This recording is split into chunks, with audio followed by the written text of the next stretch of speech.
Hey everyone, welcome back.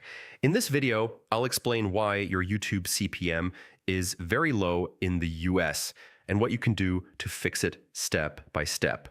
Many creators assume US views automatically mean high money. That's not always true. CPM depends on more than location.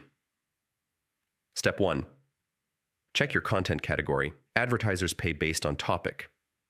Finance, investing, software, AI, business tools, and education have high CPM. Pranks, memes, gaming highlights, or general entertainment usually get lower ad bids. Even in the US, shift some content toward advertiser-friendly topics. Step 2.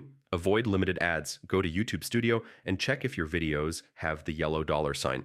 Sensitive words, controversial subjects, or reused content reduce ad demand. Keep titles, thumbnails, and language brand safe. Step 3. Increase video length strategically. Short videos show fewer ads. Aim for 8 to 12 minutes to allow mid-roll ads without hurting viewer experience. Step 4. Improve audience retention. If viewers leave early, ads don't get shown. Hook viewers in the first 10 seconds, remove long intros, and keep pacing tight.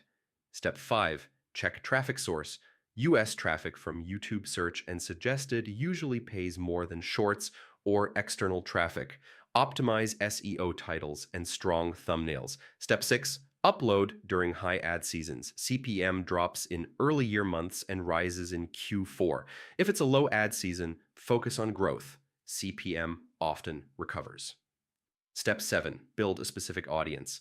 Broad audiences attract cheaper ads. Niche viewers like business owners, marketers, or tech users bring higher value advertisers. Low US CPM usually means topic, retention, or ad suitability issues, not YouTube punishing your channel. Apply these fixes and you'll see improvement over time.